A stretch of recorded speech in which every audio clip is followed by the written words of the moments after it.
I'm going to go ahead and call this May 6, 2014 meeting of the Placer County Board of Supervisors to order. And we'll start this day with a flag salute led by myself, I guess. I pledge allegiance to the flag of the United States of America and to the republic for which it stands, one nation, under God, indivisible, with liberty and justice for all. Excellent. And now we will move to our statement of meeting procedures. And this will be by Melinda Harrell, our supervising board clerk. Welcome to the Placer County Board of Supervisors meeting of May 6, 2014. Agendas are available on the wall outside this meeting room. If you are here to speak on an issue not appearing on the agenda, you may do so during the public comment period. There is a 3-minute time limit per speaker. The board is not permitted to take action on items addressed under public comment. When you speak, clearly state your name and address for the record. All items on the agenda will be open for the public to address before final action is taken. There is a 3-minute time limit per speaker, which will be monitored by a timer on the podium. If there is a person speaking on behalf of a group with no other testimony from another member of the group, please identify yourself as such, and your time may be extended at the pleasure of the board. Keep in mind the chairman has a discretion of limiting the total discussion time on any item. If you are hearing impaired, we have listening devices available. It is requested that all cell phones be turned off or put in silent mode. Thank you for your participation and cooperation. Thank you, Melinda. We will now move to public comment. Public comment is the time that we set aside as a board to provide the public the ability to come up and provide questions or commentary on anything that is not agendized for today's agenda.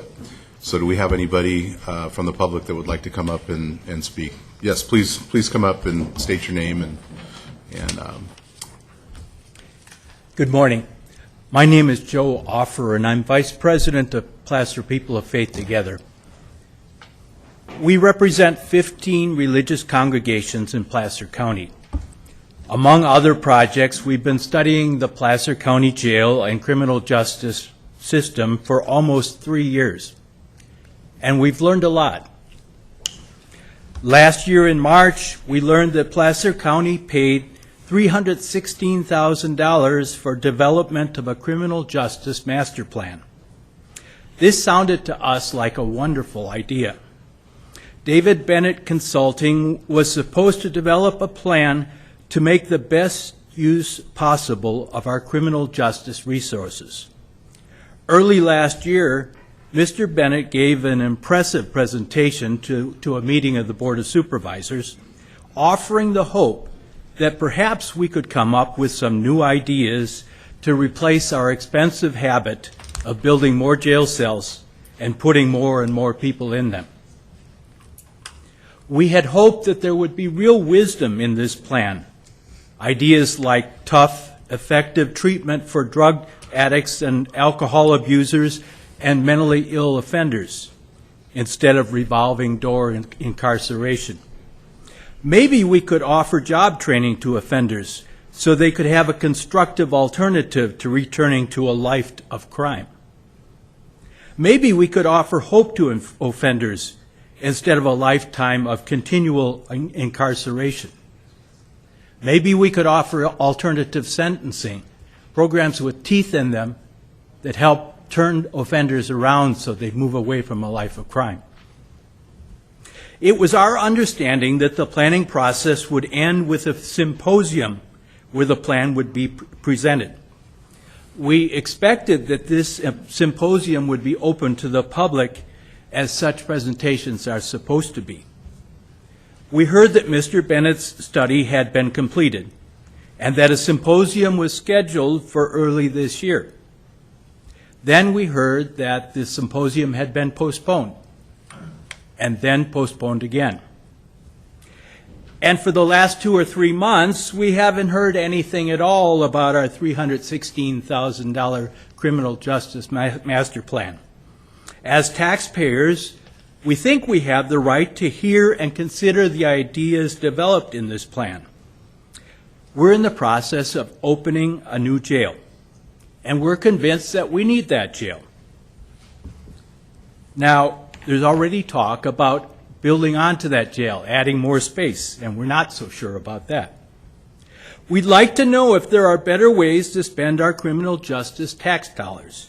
We want to hear what's in our criminal justice master plan, in a public forum and in the press. We had high hopes for progress, real progress with this plan, and now we're really disappointed. Can you, as members of the Board of Supervisors, bring this master plan back to life and renew our hope? Thank you very much. Sure. And if you want to wait, I think I'm going to turn it over to Jerry to make a comment with regards to the status of the master plan, as well as I'll make a few comments, Good. directed to you. So, And go ahead. Trish Jensen has something to say. Oh, okay, sure, go ahead. Good morning, members of the board. My name is Patricia Jensen, and my address is 11140 Meadowbrook Drive in North Auburn, near Mr. Holmes. And as Joe is, I am a member of Placer People of Faith Together. I'm here speaking as a member of that group, as a taxpayer, as an individual concerned about the safety and quality of life in this county, and as a recent victim of crime. I really hope that you will have the strength to bring Mr. Bennett's plan before you and the public so that we can hear what he has to say. We don't want a report that is brought out in segments. We don't want a report that is edited. We think first the public and you as our elected officials need to hear what Mr. Bennett has to say. After that, it's time for us to talk about what works within our current system and what can be made better by recommendations from this, what we know out in research, as well as what Mr. Bennett says. Thank you for your time. Great. Jerry, did you want to comment? Just to say that the criminal justice master plan is still in a drafting stage, and it ultimately is going to be presented before the CCP at a public forum when it's final.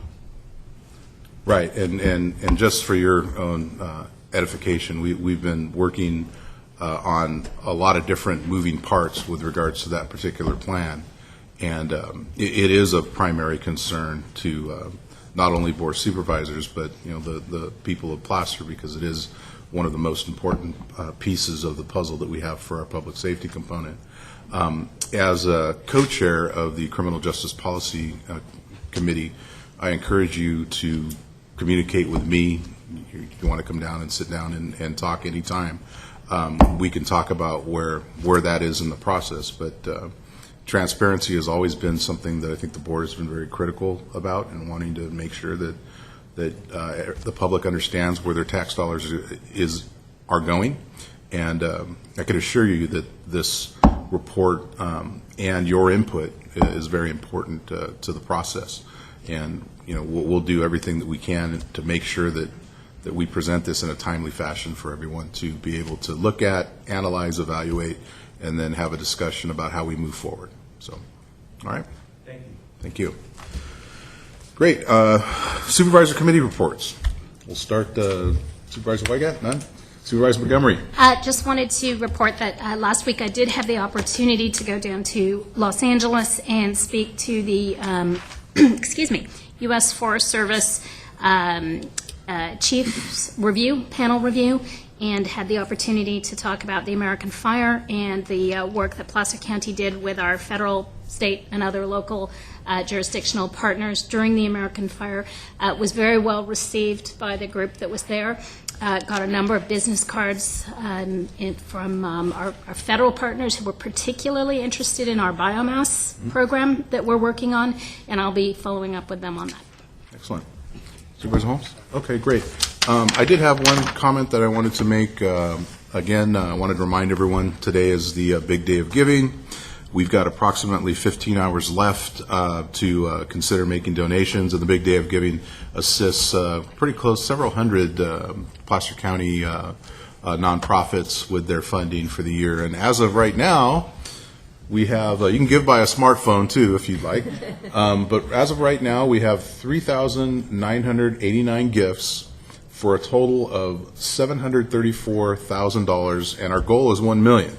So we're getting real close to that goal. So those of you out there that haven't donated would like to do so, you still have quite a bit of time, and again, you can do it with a smartphone. So great. So now we're going to take up, we have a little bit of time before our timed item. We're going to move to, consent agenda. That's right. Consent agenda.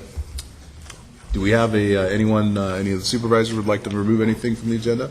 Move approval. Okay. Anyone from the public would like to remove and discuss anything on the agenda? Okay, we have a motion and a second. We have a roll call vote. Montgomery? Yes. Wygant? Holmes? Duran? Yes. Okay. All right, then now we will move to our first department item. This is Facility Services, Environmental Engineering, Highway 49 Siphon Repair Project number 4922, Kevin Bell and Robin Mahoney.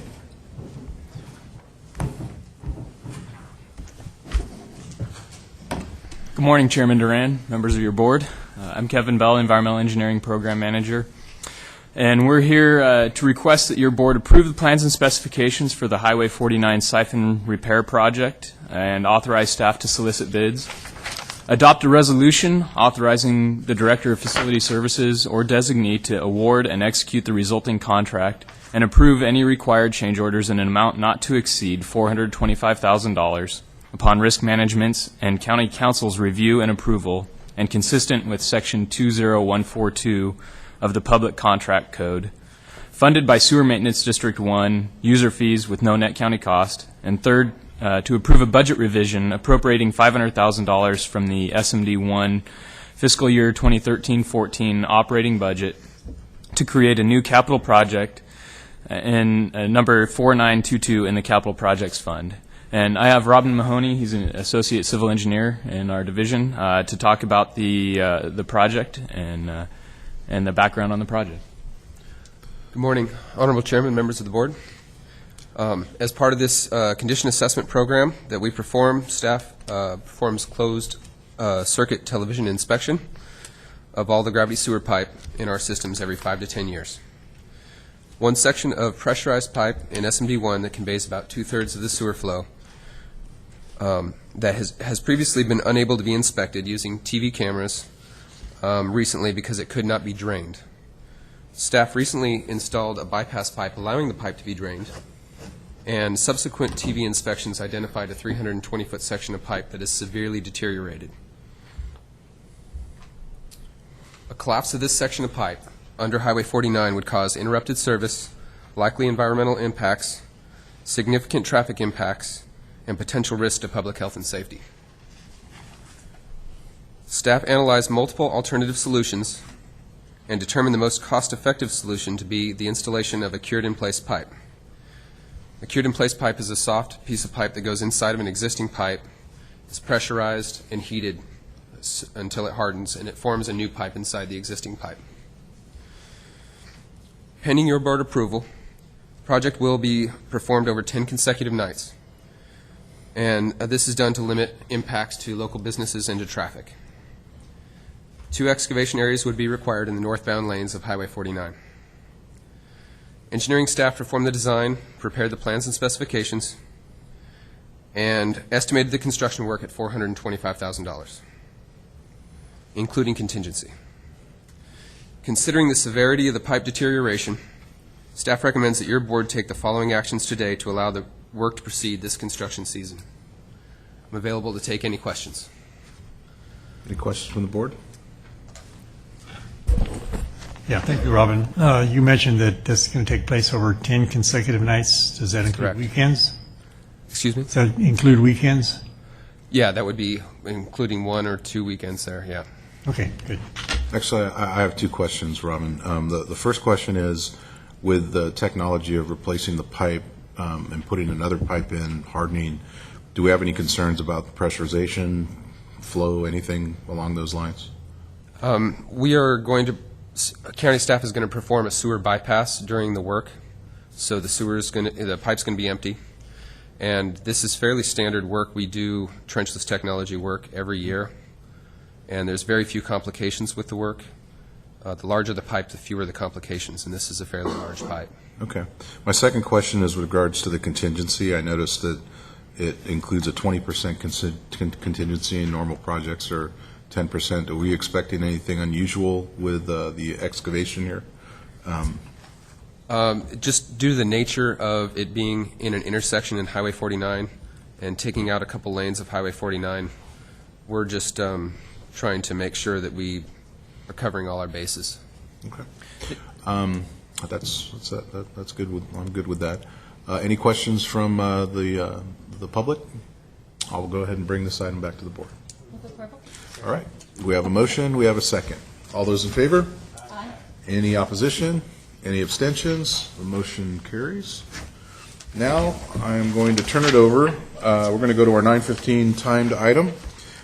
This is a presentation that's going to be made. I'm going to turn it over to Wes Nix, our Director of Environmental Services, and also our Public Health Director. Good morning, Mr. Chairman and Board. Yes, Wes Nix, Director of Public Health, Environmental Health, and Animal Services.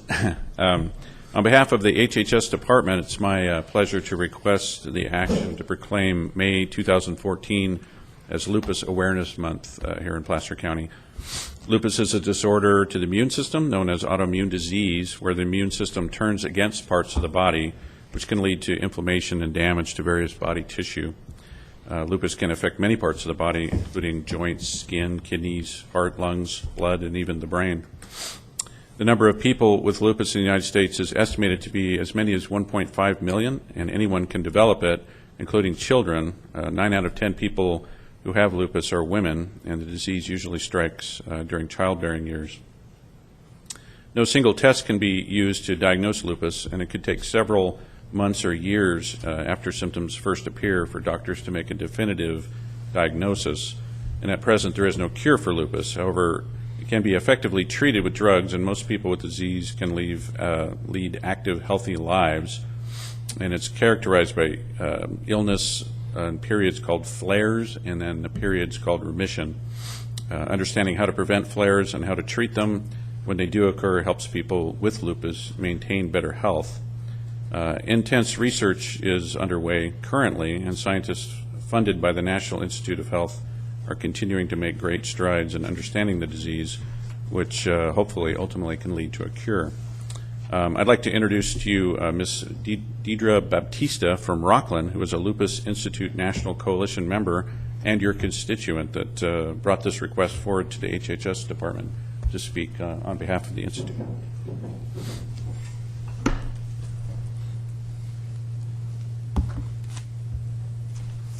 Good morning, Chairman Durham and members of the board. My name is Deidre, and I appreciate you accepting the request and bringing awareness to Placer County. I really didn't intend to be so public about lupus, but as Leslie said, it affects 1.5 million people in the United States, and those are the people that are diagnosed. So there's a lot of undiagnosed people because it is a very complex disease. It is so complex that I, being an identical twin, have the illness and have lived with it for some time, and my identical twin sister does not. She runs a support group in Orange County, and through her grassroots effort, we've been able to get aligned with many nonprofits in lupus in Los Angeles, Orange County, and in the Bay Area.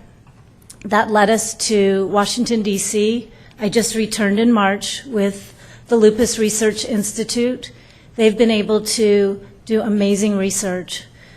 So when I was first diagnosed, there was only maybe 3 studies, and now there's about 300 studies. So I'm thrilled that the progress in research and asking the Congress people in D.C.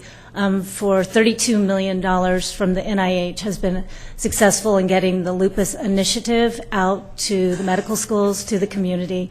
And now I have seen some ads out, so it's that second trip that my sister and I made that we're able to know that the grassroots effort from our part has helped, and then it really sparked us to want to do more.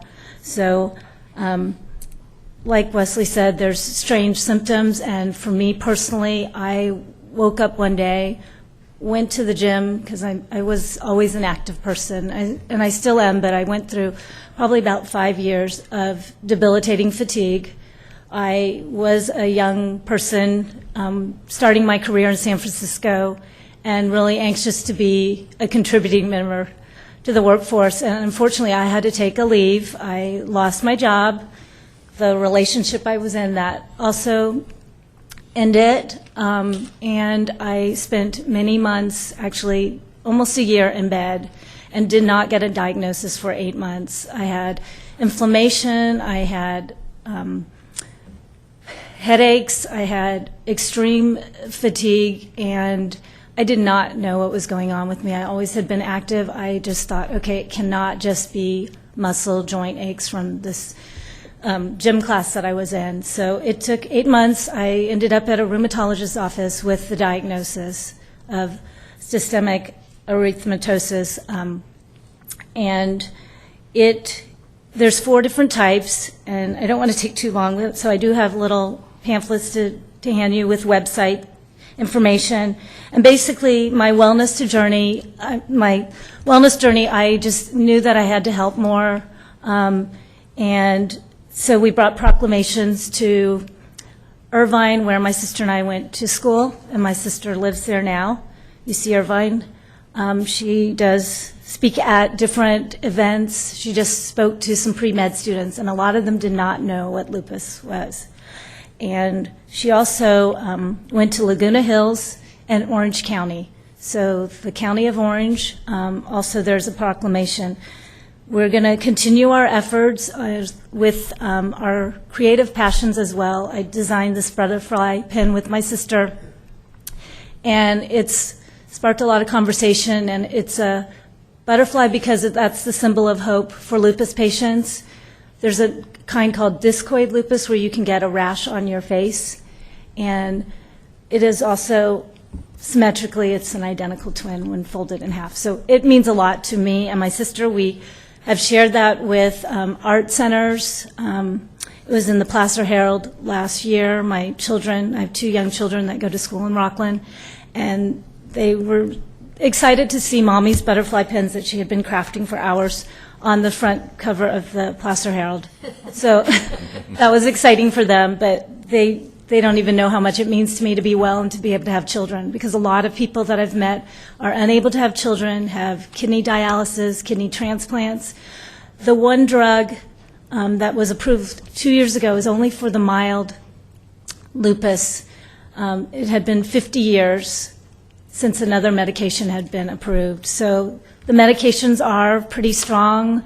I'm just very lucky to have a mild case and really take control of my health with alternative treatments, acupuncture, I do yoga, I do everything I can nutrition-wise and fitness-wise, but the fatigue can really put you in a vicious cycle, and I had to get myself out of that. I continue to have hope, and with the exciting research, aligning ourselves with Lupus Research Institute in New York. We're learning from straight from the PhDs and the medical doctors that are working very, very hard. I've been in a lot of conference calls with them ever since returning from DC.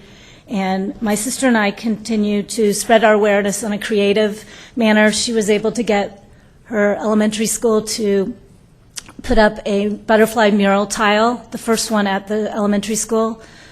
Also went to Laguna Hills, and there were these beautiful butterfly structures, and we just knew we had to decorate it with our creativity. So I'd like to send you off with one of our butterfly pins, and if you could wear it and support, we'd really appreciate it.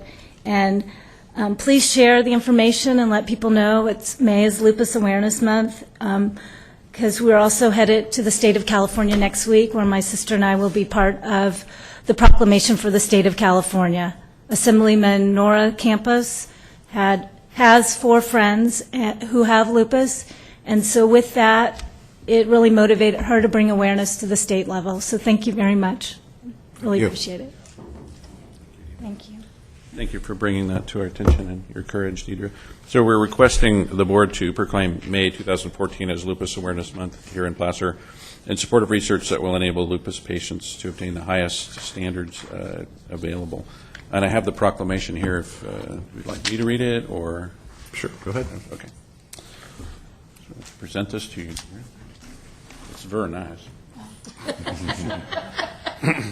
So in the matter of the proclamation for May 2014 as Lupus Awareness Month in Placer County, whereas lupus is a disease caused by a disorder of the immune system known as autoimmune disease, whereas lupus can affect many parts of the body, whereas the number of people affected by lupus is estimated to be as many as 1.5 million, whereas 9 out of 10 people who have lupus are women, and whereas common symptoms of lupus include persistent low-grade fever, extreme fatigue, and other issues as you described, whereas lupus can be effectively treated with drugs, and most people with the disease can lead active, healthy lives, and whereas no single test can be used to diagnose lupus, and it may take several months or years after the symptoms to appear for doctors to make a definitive diagnosis, and whereas intense research is underway, and scientists funded by the National Institute of Health are continuing to make great strides in understanding the disease, which may ultimately and hopefully lead to a cure.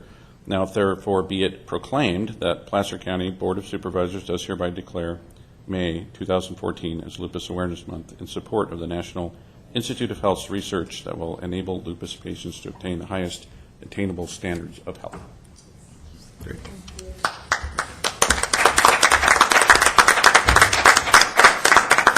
I think Supervisor Holmes is going to come down and take a picture. Oh, yeah.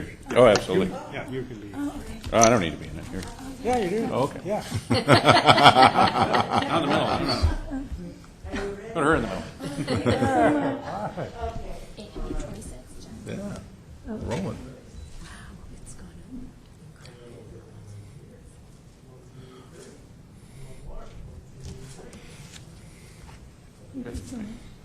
Thank you. Thank you. Oh, thank you. I actually wanted to meet you in our leadership. Yes. Oh, yeah. I just wanted to give you this and give it to all the, that was last week. Okay, all right. Thank you again. Thanks. All righty, I'm going to now turn this over to our County Counsel, Jerry Carden, who's going to tell us a little about closed session. The board will now adjourn to closed session to discuss the 2 items, one on the agenda and the other posted as an off-agenda item. The first one is a conference with legal counsel for existing litigation, and the second item is a conference with labor negotiators regarding the PPEO negotiations. All righty.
The board has returned from closed session where they discussed the two items listed on the closed session agenda and the off-agenda item.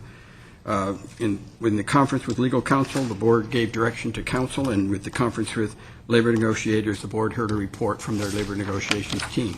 That concludes the closed session report.